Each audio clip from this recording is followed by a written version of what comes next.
হয়, মই এই মুহূৰ্তত উপস্থিত আছোঁ কলিয়াবৰ ৰাজহ চক্ৰ বিষয়াৰ কাৰ্যালয়ৰ সন্মুখত। কলিয়াবৰ ৰাজহ চক্ৰ বিষয়াৰ কাৰ্যালয়ৰ সন্মুখত প্ৰতিবাদকাৰীয়ে ইয়াতে প্ৰতিবাদ সাব্যস্ত কৰিছে। মই ইয়াৰ পৰিৱেশ দেখুৱাবলৈ চেষ্টা কৰিছোঁ যে কলিয়াবৰ তিনিআলিৰ পৰা নুমলীগড়লৈকে যি ৰাষ্ট্ৰীয় ঘাইপথ নিৰ্মাণ কৰাৰ কথা আছে, ফ'ৰলেন দাবী সমিতিয়ে দাবী কৰি আহিছে যে এই ফ'ৰলেনটো জখলাবন্ধা চহৰৰ মাজেদি যোৱাৰ দাবী কৰি আহিছে।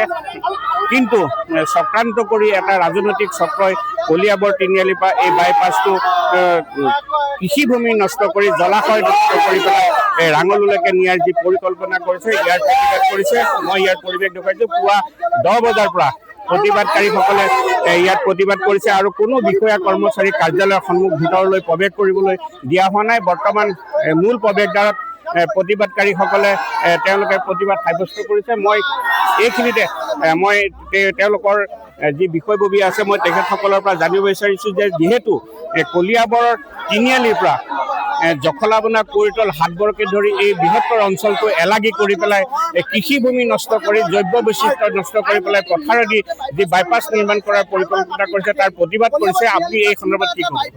ধন্যবাদ গোলাপ শইকীয়া, আপুনি একদম সঁচা কথা কৈছে যে কলিয়াবৰত কৃষিভূমি ধ্বংস কৰি যি চৰকাৰে ফ'ৰলেনযুক্ত পথ নিৰ্মাণৰ সিদ্ধান্ত লৈছে, ইয়াৰ প্ৰভাৱ সুদূৰ প্ৰসাৰী। ইতিমধ্যে আমি চৰকাৰীভাৱে গম পাইছোঁ যে কৃষিভূমিৰ পৰিমাণ ৰাজ্যখনত হ্ৰাস পাই আহিছে বিভিন্ন কাৰণত। গতিকে যিটো সময়ত কৃষিভূমিৰ পৰিমাণ হ্ৰাস হৈ আহিছে, সেইটো সময়ত কৃষিভূমি অধিগ্ৰহণ কৰি কৃষক ৰাইজক মূৰত টাঙোন মাৰি চৰকাৰে যি সিদ্ধান্ত হাতত লৈছে, এই সিদ্ধান্তৰ আমি তীব্ৰ বিৰোধিতা কৰিছোঁ। কাৰণ কৃষি নহ'লে, খেতি নহ'লে কোনো মানুহ জীয়াই থাকিব নোৱাৰে। যিসকল লোকে এনে সিদ্ধান্ত লৈছে সেইসকলে জনা উচিত যে কৃষক থাকিলেহে তেওঁলোক থাকিব পাৰিব, কৃষকৰ উৎপাদিত ফচল খাইহে তেওঁলোক জীয়াই থাকিব পাৰিব। তেনে ক্ষেত্ৰত যিসকলে এই সিদ্ধান্ত লৈছে তেনে সিদ্ধান্ত বাতিল কৰিব লাগে। আৰু যিহেতু এক্সিষ্টিং ৰোড আছে, এই পথটোৰ দুই কাষে চৰকাৰী মাটি আছে, এটা ৰাস্তা আছে, গতিকে ইয়াত ভূমি অধিগ্ৰহণ কৰিবলগীয়া কথা বৰ বিশেষ নাই। গতিকে আমাৰ দাবী হ'ল এক্সিষ্টিং ৰোডৰ মাজেদিয়ে কৰিতল হাটবৰ জখলাবন্ধা হৈ 4 লেনযুক্ত ৰাষ্ট্ৰীয় ঘাইপথ নিৰ্মাণ হ'ব লাগে। আৰু কাজিৰঙা আমাৰ কাৰণে দুখৰ বিষয়, যি সময়ত আমাৰ কাৰণে আশীৰ্বাদ হ'ব লাগিছিল, কিন্তু আজিৰ তাৰিখত কাজিৰঙা আমাৰ কাৰণে অভিশাপ হিচাপে থিয় হৈছে।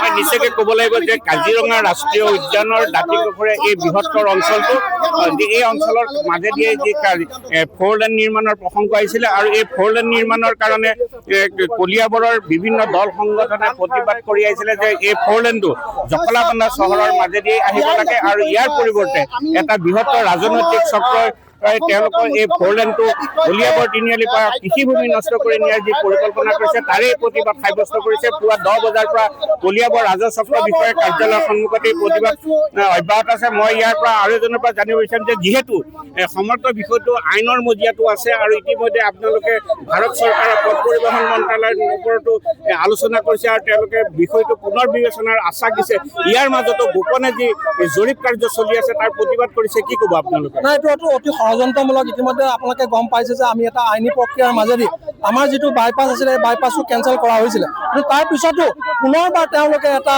চক্ৰান্তমূলকভাৱে সেই বাইপাছটো দি আকৌ পুনৰ ফ'ৰ লাইনটো নিয়াৰ কাৰণে এক ষড়যন্ত্ৰ ৰচনা কৰিছে। এইটো আমি ধিক্কাৰ দিছোঁ। ইতিমধ্যে আপোনালোকে গম পাইছে আমি যোৱা 16 জানুৱাৰী তাৰিখে আমি দিল্লীৰ মাননীয় নীতিন গাডকাৰীদেৱক সাক্ষাৎ কৰিছিলোঁ।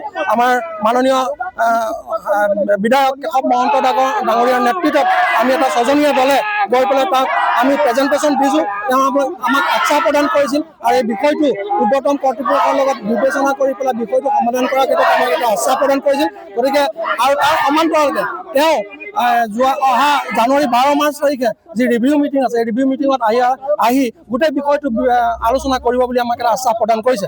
এটা ভাল কথা যে আমাৰ যিটো সজাতি দল আছিলে এই সজাতি দলৰ লগত 3জনকৈ MP বীৰেন্দ্ৰ প্ৰসাদ বৈশ্য, ফণীভূষণ চৌধুৰী, কামাখ্যা প্ৰসাদ প্ৰসাদ আৰু আমাৰ স্থানীয় বিধায়ক কেশৱ মহন্ত ডাঙৰীয়াৰ নেতৃত্বত গৈছিলোঁ আৰু আমি এটা ভাল এটা আশা কৰি পেলাই তালৈ গৈছিলোঁ আৰু নীতিন গাডকাৰীদেৱে এটা আশ্বাস প্ৰদান কৰি আমাক এই সজাতি দলটোক দিছিলে, আশ্বাস প্ৰদান কৰিছিলে। হয়, নিশ্চয়কৈ ক'ব লাগিব যে ইতিমধ্যে ফ'ৰলেন দাবী কমিটিৰ লগতে কলিয়াবৰৰ বিশিষ্ট নাগৰিকসকলেও আদালতৰ মজিয়াতো তেওঁলোকে এই বিষয়টো উত্থাপন কৰিছে যে সমান্তৰালকৈ ৰাজপথত এখন যুঁজ চলি আছে আৰু একেদৰে আইনী প্ৰক্ৰিয়াৰো এখন যুঁজ চলি আছে। ইয়াৰ মাজতে ৰাজনৈতিক প্ৰভাৱশালী এটা চক্ৰই কলিয়াবৰ তিনিআলিৰ পৰা নুমলীগড়ত যি পথ নিৰ্মাণ কৰিব লগা আছে সেই পথটো কলিয়াবৰ তিনিআলিৰ পৰা ৰাঙললৈকে 11.5 কিলোমিটাৰ দৈৰ্ঘ্যৰ এই পথটো বাইপাছ কৰি নিয়াৰ যি পৰিকল্পনা কৰিছে, এই পৰিকল্পনাৰ বিৰুদ্ধে প্ৰতিবাদকাৰী ৰাইজৰ লগতে বিভিন্ন দল সংগঠনে কলিয়াবৰ ৰাজহ চক্ৰ বিষয়া কাৰ্যালয়ৰ সন্মুখত এনেদৰে প্ৰতিবাদ সাব্যস্ত কৰিছে।